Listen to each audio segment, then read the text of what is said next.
Hello बच्चों, मैं आज आपको हिंदी व्याकरण का जो पहले मैंने पढ़ाया था आपको भाषा, लिपि, वर्ण, व्याकरण क्या होता है, उनके बारे में प्रश्न अभ्यास प्रश्न लेकर आई हूँ। तो अब हम लोग उसको पढ़ते हैं। प्रश्न नंबर 1 है, भाषा की सबसे छोटी इकाई को क्या कहते हैं? तो सबसे छोटी इकाई भाषा की वर्ण होती है बच्चों। ए है वर्ण, बी है पद, सी है पदबंध और डी है वाक्य। वर्ण मतलब होता है अक्षर, तो सबसे छोटी इकाई है वर्ण। ए हो गया इसका सही उत्तर। क्वेश्चन नंबर 2 है, वर्णों के व्यवस्थित समूह को क्या कहते हैं? तो वर्णों के व्यवस्थित समूह को कहते हैं वर्णमाला। जैसे एक एक माला से में मोतियों को पिरो करके माला बनाते हैं, मोती को पिरो करके एक एक माला बनाते हैं, वैसे ही एक एक वर्णों को पिरो करके वर्णमाला बनाते हैं। तो सी आंसर सही हो जाएगा इसका। क्वेश्चन नंबर 3 है, निम्नलिखित में से किसके खंड या टुकड़े नहीं किए जा सकते? ए है वाक्य, बी है पद, सी है वर्ण, डी है पदबंध। तो वर्ण मतलब होता है अक्षर, उसके कोई टुकड़े नहीं किए जा सकते, इसलिए सी हो गया वर्ण। क्वेश्चन नंबर 4 है, हिंदी भाषा के लेखन के लिए जो लिपि चिन्ह वर्ण प्रयुक्त होते हैं उन्हें सम्मिलित रूप से क्या कहते हैं? ए है वाक्य, बी है शब्द, सी है वर्ण, डी है वर्णमाला। तो हिंदी भाषा के लेखन के लिए जो लिपि चिन्ह प्रयुक्त होते हैं उन्हें सम्मिलित रूप से वर्णमाला कहते हैं। क्वेश्चन नंबर 4 का आंसर डी सही है। क्वेश्चन नंबर 5, वर्ण के कितने भेद होते हैं? तो ए है 1, बी है 2 और सी है 3, डी है 4। तो इसका सही आंसर है बी। वर्ण के 2 भेद होते हैं, स्वर और व्यंजन। क्वेश्चन नंबर 6 है, वर्ण के भेद निम्नलिखित में से कौन कौन है? ए है स्वर वर्ण, बी है व्यंजन वर्ण, सी है ए और बी दोनों और डी है इनमें से कोई नहीं। तो वर्ण के अभिभेद हमने पढ़ा कि वर्ण के 2 भेद होते हैं, एक है स्वर वर्ण और दूसरा है व्यंजन वर्ण। तो इसका सी आंसर सही होगा, ए और बी दोनों। क्वेश्चन नंबर 7 है कि जिस वर्ण के उच्चारण में किसी अन्य वर्ण की सहायता न लेनी पड़े उसे क्या कहते हैं? तो ए है व्यंजन वर्ण, बी है स्वर वर्ण और सी है श्याम वर्ण और डी है इनमें से कोई नहीं। तो इसको व्यंजन वर्ण, स्वर वर्ण, श्याम वर्ण और इनमें से कोई नहीं। तो इसका सही आंसर है स्वर वर्ण। जिससे स्वर वर्ण ऐसा है कि उसको किसी की सहायता से नहीं बच्चों बोला। स्वर वर्ण जो है, स्वर जो वर्ण है वो अपनी सहायता से बोले जाते हैं और जो व्यंजन वर्ण है वो हमेशा दूसरों की सहायता से स्वर की सहायता से बोले जाते हैं। सॉरी बच्चों, थोड़ा डिस्टर्बेंस हो गया था। क्वेश्चन नंबर 8 है, हिंदी में स्वर वर्णों की संख्या कितनी है? तो हिंदी में स्वर वर्णों की संख्या 11 है। ए है 2, बी है 5, सी है 10 और डी है 11। तो 11 है स्वर वर्ण है। क्वेश्चन नंबर 9 है, अ आ ई को किस वर्ण के रूप में देखा जाता है? ए है स्वर वर्ण, बी है व्यंजन वर्ण और सी है विसर्ग वर्ण और डी है श्याम वर्ण। तो अ आ ई को स्वर वर्ण के अंतर्गत देखा जाता है। इसका सही उत्तर है ए। क्वेश्चन नंबर 10 है, प्रत्येक स्वर के लिए निर्धारित चिन्ह को क्या कहते हैं? ए है मात्रा, बी है रूप, सी है आकार, डी है वर्ण। तो बच्चों जो स्वर के लिए निर्धारित चिन्ह होता है वो मात्रा कहलाता है। जैसे आ की मात्रा के लिए एक लाइन लगाते हैं, बी ई की मात्रा के लिए आगे से एक लाइन लगाते हैं। तो ऐसे ही सारी मात्राओं का एक चिन्ह होता है, तो इसको कहते हैं मात्रा। ए सही होगा। क्वेश्चन नंबर 11 है, उच्चारण की दृष्टि से स्वर के कितने भेद होते हैं? तो उच्चारण की दृष्टि से बच्चों स्वर के 3 भेद होते हैं। क्वेश्चन इसका बी आंसर सही है। प्रश्न नंबर 11, जिस स्वर के उच्चारण में सबसे कम समय लगता है उसे क्या कहते हैं? तो जिस स्वर के उच्चारण में सबसे कम समय लगता है उसको ह्रस्व स्वर कहते हैं। ह्रस्व स्वर 4 होते हैं, अ, छोटी ई, छोटा ऊ और री। और बाकी जो 11 में से बचते हैं वो सारे दीर्घ स्वर होते हैं। 7 दीर्घ स्वर होते हैं बच्चों। क्वेश्चन नंबर 13 है, ह्रस्व स्वरों की संख्या कितनी है? जो ह्रस्व स्वर हैं उनकी संख्या कितनी है? तो अभी मैंने बताया कि ह्रस्व स्वर 4 होते हैं, दीर्घ स्वर 7 होते हैं। अब देखिए प्रश्न नंबर 14, अ ई उ री स्वर को क्या कहा जाता है? तो ह्रस्व स्वर कहा जाता है। ए है ह्रस्व स्वर, इसका सही उत्तर है ए। प्रश्न नंबर 15 है, जिन स्वरों के उच्चारण में ह्रस्व स्वर से दुगना समय लगता है उसे क्या कहते हैं? ए है ह्रस्व स्वर, बी है दीर्घ स्वर, सी है अयोग वाह, डी है पद। तो उसको दीर्घ स्वर कहते हैं क्योंकि जो जिन स्वरों के उच्चारण में ह्रस्व स्वर से दुगना समय लगता है उसे बी दीर्घ स्वर कहते हैं। प्रश्न नंबर 16, हिंदी में दीर्घ स्वरों की संख्या कितनी है? तो अभी मैंने बताया कि 7 है। ए है 5, बी है 7, सी है 8 और डी है 4। तो ह्रस्व दीर्घ स्वरों की संख्या हो गई 7। प्रश्न इसका बी आंसर सही है। प्रश्न नंबर 17, हिंदी की वर्णमाला में कुल कितने वर्ण हैं? तो कल मैंने आपको पढ़ाया था कि हिंदी की वर्णमाला में 52 वर्ड्स हैं, तो इसका डी आंसर सही होगा। क्वेश्चन नंबर 18 है, अनुस्वार और विसर्ग को क्या कहा जाता है? अनुस्वार और विसर्ग को क्या कहा जाता है? ए है स्वर, बी है व्यंजन, सी है अयोगवा और डी है दीर्घ स्वर। तो बच्चों अनुस्वार विसर्ग को अयोगवा कहा जाता है, इसका सही उत्तर है सी। प्रश्न नंबर 19 है, जिन वर्णों का उच्चारण स्वरों की सहायता से किया जाता है उसे क्या कहते हैं? जिन वर्णों का उच्चारण स्वरों की सहायता से किया जाता है उसे क्या कहते हैं? उसे व्यंजन वर्ण कहते हैं बच्चों, क्योंकि स्वर हमेशा अपनी सहायता से बोले जाते हैं, लेकिन व्यंजन वर्ण जो होते हैं वो हमेशा स्वर की सहायता से बोले जाते हैं। तो यहाँ पर प्रश्न नंबर 19 का आंसर बी सही होगा। प्रश्न नंबर 20 है, हिंदी वर्णमाला में व्यंजन वर्णों की संख्या कितनी है? हिंदी वर्णमाला में व्यंजन वर्णों की संख्या कितनी है? तो 41 डी है, क्योंकि आपने 11 स्वर देखा था और 41 जो हैं वह व्यंजन है। प्रश्न नंबर 21 है, जिन व्यंजनों का उच्चारण करते समय फेफड़ों से निकलने वाली हवा कंठ, तालु, मूर्धा, दांत या ओठों का स्पर्श करती उन्हें क्या कहते हैं? तो उन्हें कहते हैं स्पर्श व्यंजन। स्पर्श मतलब होता है छूना। जो तालु को, कंठ को, मूर्धा को, दांत को, ओठों को स्पर्श करती, छूती है, उन्हें कहते हैं स्पर्श व्यंजन। इसका सही उत्तर है ए। क्वेश्चन नंबर 22, हिंदी में स्पर्श व्यंजनों की संख्या कितनी है? ए है 20, बी है 30, सी है 25 और डी है 35। तो स्पर्श व्यंजन की संख्या सी 25। 25 कैसे? क वर्ग, च वर्ग, ट वर्ग, त वर्ग और प वर्ग, ये 5-5 के एक वर्ग होते हैं, पांचों वर्ग मिलके 25 वर्ग, ये स्पर्श व्यंजन है। क्वेश्चन नंबर 23 है, क से लेकर म तक के व्यंजन को क्या कहते हैं? क से लेकर म तक के व्यंजन को अभी मैंने बताया, प वर्ग में प फ ब भ म, क ख ग घ ङ, ये क से लेकर म तक के व्यंजन जो हैं वो ए वाला उत्तर सही है, स्पर्श व्यंजन कहलाते हैं। प्रश्न नंबर 24 है, जिन व्यंजनों के उच्चारण में जीभ, तालु, दांत, होठ निकट आते हैं किंतु जीभ मुख के किसी भाग को पूरी तरह स्पर्श नहीं करती उसे क्या कहते हैं? तो ए है स्पर्श व्यंजन, बी है उष्म व्यंजन, सी है शीत व्यंजन और डी है अंतस्थ व्यंजन। तो इसका सही आंसर होगा डी अंतस्थ व्यंजन। प्रश्न नंबर 25, जिन व्यंजनों के उच्चारण में रगड़ या घर्षण से वायु उत्पन्न होता है उसे कहते हैं? ए है उष्म व्यंजन, बी है शीत व्यंजन, सी है अंतस्थ व्यंजन, डी है स्पर्श व्यंजन। तो उष्म व्यंजन कहते हैं इसको, जिन व्यंजनों के उच्चारण में रगड़ या घर्षण से वायु उत्पन्न होती है उसे कहते हैं उष्म व्यंजन। ए उसका सही उत्तर है। प्रश्न नंबर 26, श्वास की मात्रा के आधार पर व्यंजन वर्ण के कितने भेद हैं? तो श्वास की मात्रा के आधार पर व्यंजन वर्ण के 2 भेद होते हैं। ए है 3, बी है 2, सी है 4 और डी है 5। व्यंजन वर्ण के 2 भेद होते हैं।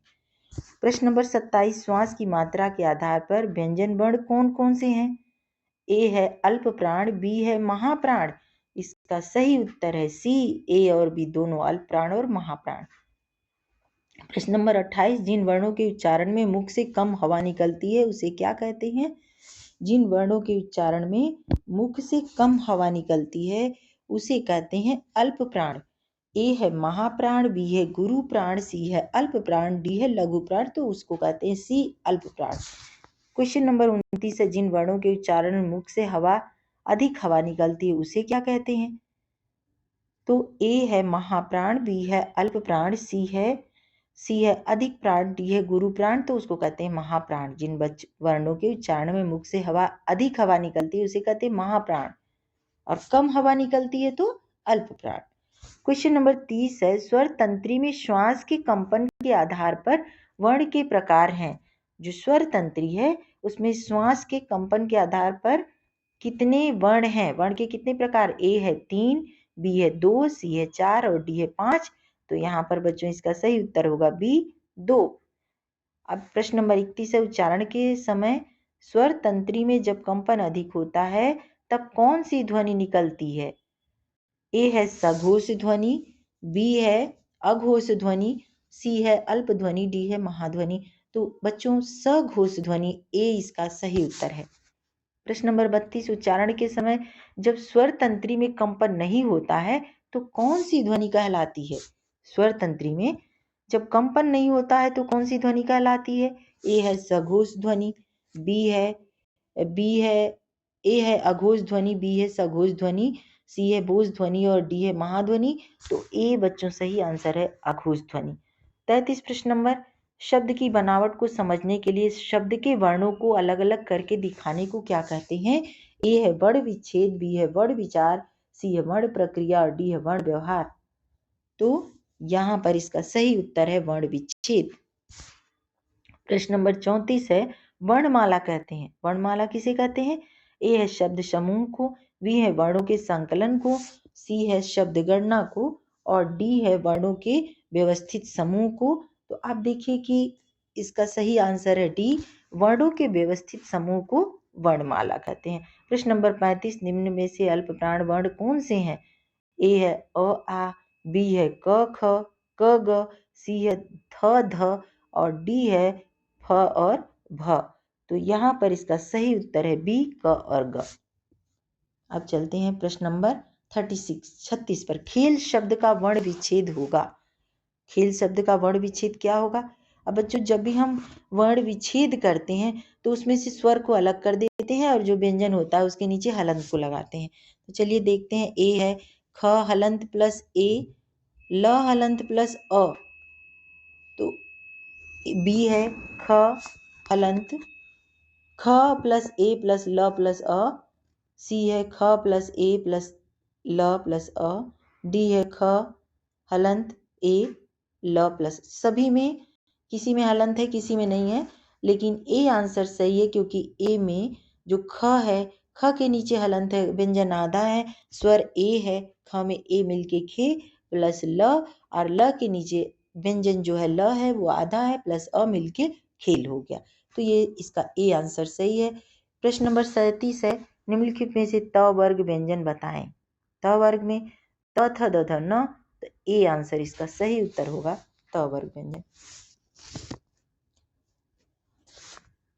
38 नंबर है, निम्नलिखित में से अंतस्थ व्यंजन। ए है श श स ह, तालव्य श, दंश मूर्धन्य श और दंश ह और बी है य र ल व, सी है ड़ और ढ और डी है अ आ ई। तो यहाँ पर बच्चों इसका सही आंसर है बी य र ल व। अंतस्थ व्यंजन है। ऊष्म व्यंजन क्या होता है, श श श ह, ये ऊष्म व्यंजन है और हमने क्या पूछा अंतस्थ व्यंजन, तो य र ल व। प्रश्न नंबर 39, हिंदी वर्णमाला में संयुक्त व्यंजन की संख्या कितनी है। ए है संयुक्त व्यंजन पूछा जा रहा है बच्चों, जो कि छ त्र ज्ञ त्र स्र ये सारे वर्ण हैं उनके बारे में पूछा जा रहा है। तो ए 5, ए है 5, बी है 3, सी है 2 और डी है 4। चार संयुक्त व्यंजन है। प्रश्न नंबर 40, संयुक्त व्यंजन निम्नलिखित में से कौन से हैं।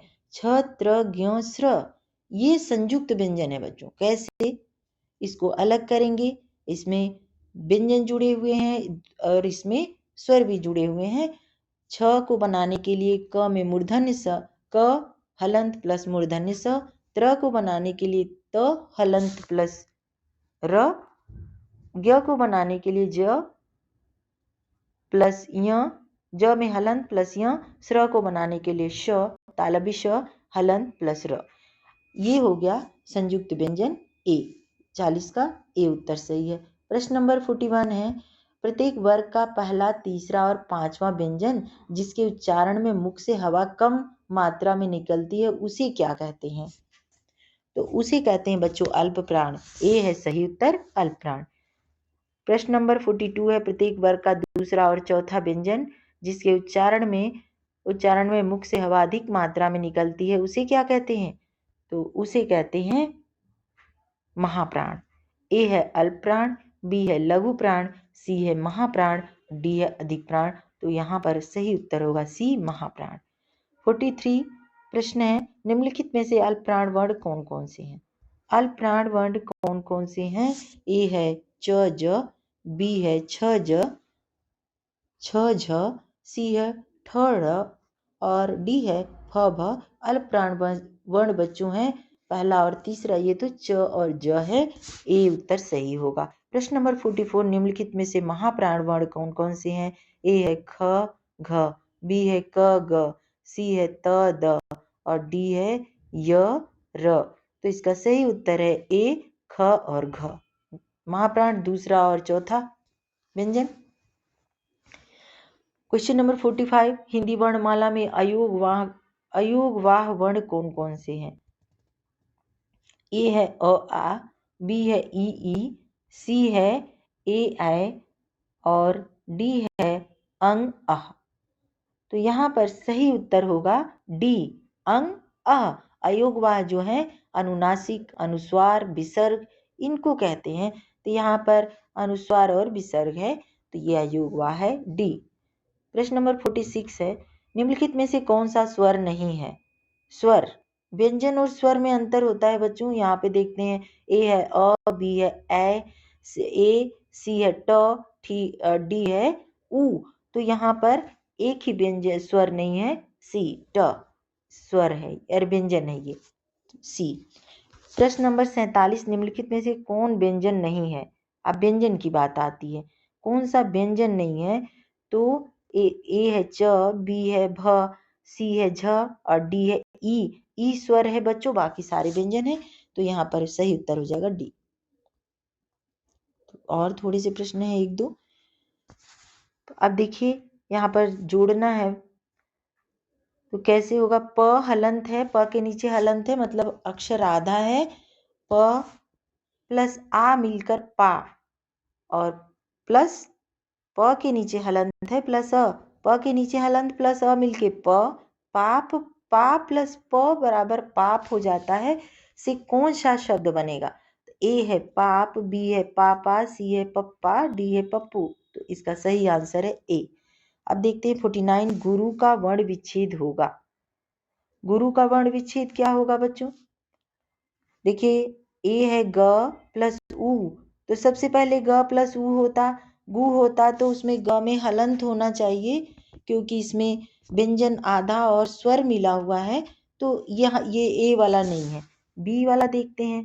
ग आधा प्लस ग आधा है, हलंत है, प्लस उ मिलके गु, र आधा है प्लस उ रू, गुरु।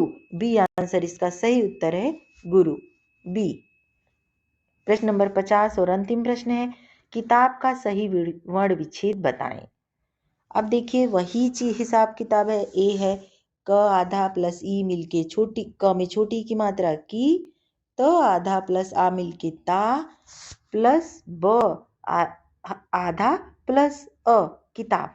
तो ये ए वाला सही उत्तर है बच्चों, बाकी सारे गलत हैं, क्योंकि जिस अक्षर के नीचे हलंत लगा हुआ है इसका मतलब वह जो व्यंजन है वो आधा है, उसमें स्वर जोड़ा जाएगा तो वो पूरा होगा।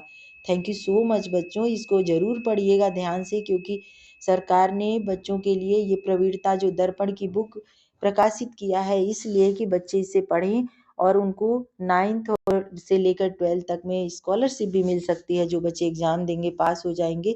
तो ये कंपटीशन बेस्ड है, इसको आप जरूर पढ़ें, जरूर ध्यान से समझें, सुने।